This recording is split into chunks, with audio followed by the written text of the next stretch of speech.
내가 제일 먼저 출근하고 제일 늦게까지 일하고 책임은 나 혼자 다 지는데 직원들은 힘들다고 찡찡대기나 합니다. 나는 회사 어떻게든 살려보려고 열심히 뛰고 있는데 직원들은 내 마음만큼 절박해 보이지도 않고 좋게 대해주면 당연하게 생각하는 것 같고 피드백이라도 할라 치면 표정부터 안 좋아집니다. 그래서 어느 순간 대표는 사람한테 지치는데요. 근데 많은 대표님들께서 바로 이 부분에서 방향을 잘못 잡으시는데요. 오늘 영상 끝까지 보시면 왜 어떤 회사는 완벽한 원팀처럼 굴러가는데 왜 어떤 회사는 몇 명 되지도 않는 직원들 때문에 더 피곤하고 흔들리는지 그 이유를 정확하게 아시게 될 겁니다. 작은 회사를 경영하는 노하우는 첫 번째, 작은 회사는 대표가 기준이 된다는 겁니다. 작은 회사는 좋든 싫든 사장의 얼굴을 그대로 닮아가게 되는데요. 대기업은 시스템이라는 게 있어서 어떤 일이 있어도 어떤 사람이 들어와도 이걸 잡아주는 역할을 해요. 하지만 작은 회사는 그렇지가 않습니다. 특히 대표의 말투, 표정, 기분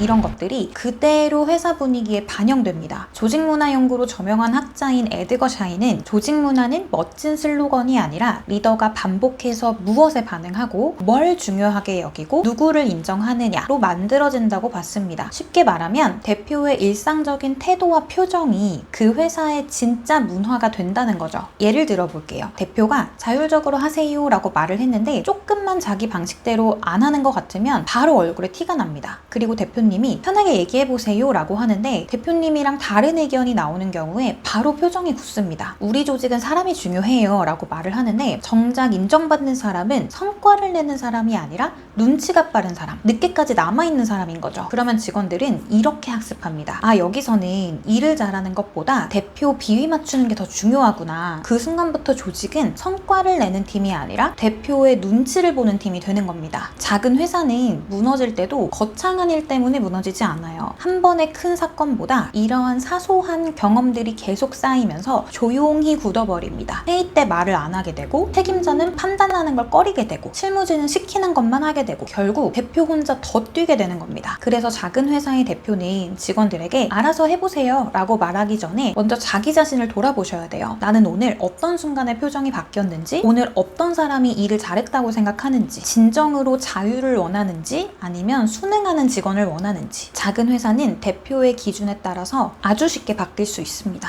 두 번째인데요. 작은 회사는 사람에게 공을 들여야 합니다. 여기서 많은 대표님들께서 제일 많이 오해를 하시는데요. 여기서 뭘 더 어떻게 잘해주라고 라는 말씀들을 많이 하시거든요. 근데 뭘 더 해줘야 되는지에 대해서 집중하시는 게 아니라 직원들을 어떤 관점에서 볼 것인가에 집중을 하셔야 돼요. 작은 회사에서 직원은 그냥 한 명이 아니에요. 그 한 명이 팀 분위기가 되기도 하고 실행 속도가 되기도 하고 매출에 영향을 주기도 하는 거죠. 그러니까 작은 회사에서 사람은 거의 그 회사의 체력, 근간이 되는 겁니다. 그런데 대표가 지치면 사람을 자꾸 비용으로만 보려고 해요. 설명한 시간이 없으니까 그냥 일단 업무 시키고 교육시킬 여유도 없으니까 이 친구한테 일을 더 얼마나 시킬 수 있을지에만 집중을 하는 거죠. 그러면 귀신같이 직원도 이걸 알아챕니다. 아, 난 여기서 그냥 당장 필요한 부품에 불과하구나. 그 순간부터 당연히 주도성은 떨어지게 되고 책임감도 줄게 되고 애사심도 사라집니다. 작은 회사에서 사람에게 공을 들인다는 건 무조건 잘해주라는 뜻이 절대 아닙니다. 무조건 봐달라는 뜻도 절대 아니에요. 작은 회사일수록 기준은 더 분명해야 하고 역할은 더 명확해야 하고 잘한 건 더 확실히 인정해 주셔야 합니다. 그리고 무엇보다 중요한 건 대표가 사람을 함부로 대하지 않는 겁니다. 직원이 실수를 했을 때 깎아내리지 않는 것, 회사하는 사람을 끝까지 예의 있게 대하는 것, 고생한 사람에게 말로라도 인정해주는 것, 이게 다 별거 아닌 것 같아도 작은 회사에 미치는 영향은 엄청납니다. 세 번째, 작은 회사 운영의 핵심은 소통입니다. 대표님들께서 나 직원들이랑 소통 잘 하는데? 라고 생각하시는 분들 꽤 계시죠. 매일 얼굴 보고 같은 공간에서 일하고 필요하면 바로 소통도 나누는데 뭐가 문제냐는 거죠. 그런데 대표님 입장에서는 소통일 수 있지만 직원 입장에서는 아닐 수가 있습니다. 가까이 있다고 소통이 되는 게 절대 아닙니다. 보통 대표님들 소통한다고 하시면서 대표님만 주로 말씀하지 않으시나요? 그럼 직원 입장에서는 그냥 잔소리, 지시로 느껴질 수 있는 거예요. 진짜 소통은 대표가 말하는 게 아니라 직원이 진짜 본인의 이야기를 하는 데에서 시작됩니다. 직원들은 불편한 얘기를 좀 했다가 분위기가 싸해진 경험이 있고 다른 생각을 냈다가 대표님 표정이 안 좋아진 걸 여러 번 경험하면 학습을 하기 시작합니다. 아, 말해봤자 달라지는 게 없네. 그냥 그냥 시키는 대로만 하자. 그럼 이제 대표님은 어떻게 되시죠? 왜 아무도 먼저 말하지 않지? 왜 이렇게 수동적이지? 근데 이 수동성은 직원이 원래 그런 게 아니라 대표님이 만드신 분위기에서 학습이 된 겁니다. 자, 그런데 이때 회의를 늘리시라는 말씀이 아니에요. 직접 움직이시면서 직원들이 어떻게 일하는지 관찰하시고 어떤 지점에서 병목이 발생하는지 경청하시고 이걸 업무에 반영해 주시려는 모습을 보이시는 것. 그리고 어떤 다른 의견이 나왔을 때 바로 반박하지 않는 것. 이게 직원들한테는 아, 여기서는 내가 말해도 되는구나 라고 느껴지게 되는 거죠. 작은 회사는 대표 혼자 모든 답을 낼 수가 없어요. 대표와 직원 사이에 소통이 있어야 비로소 일이 제대로 돌아가기 시작합니다. 다시 한번 말씀드리지만 작은 회사 대표에게 소통은 선택이 아닙니다. 반드시 해야 할 핵심입니다. 결국 작은 회사를 살리는 건 뭘까요? 작은 회사를 경영하는 노하우는 엄청나게 복잡하지 않아요. 스스로를 먼저 돌아보셔야 돼요. 내가 기준이 된다. 내가 문화다 라고 생각을 하시고 사람에게 공을 들이시고 직원이 여긴 안전하구나 라고 느끼게끔 그리고 본인의 생각을 진짜 말할 수 있게끔 해주셔야 됩니다. 이 영상을 시청하시고 나서 딱 3가지만 바로 점검을 해보세요. 나는 지금 직원들이 따라갈 만한 기준, 내가 여기서 일하고 싶을 정도의 문화를 만들고 있는가? 나는 지금 사람을 비용으로 보고 있는가? 자산으로 보고 있는가? 그리고 우리 직원들은 나한테 본인 얘기를 솔직하게 할 수 있는가? 이 3가지에 대한 답이 대표님 회사 상태를 거의 그대로 보여줄 수 있을 겁니다. 오늘 영상이 도움이 되셨다면 구독과 좋아요 부탁드리고요. 지금까지 김문정의 HR 살롱이었습니다. 다음 영상에서도 현장에서 바로 접목할 수 있는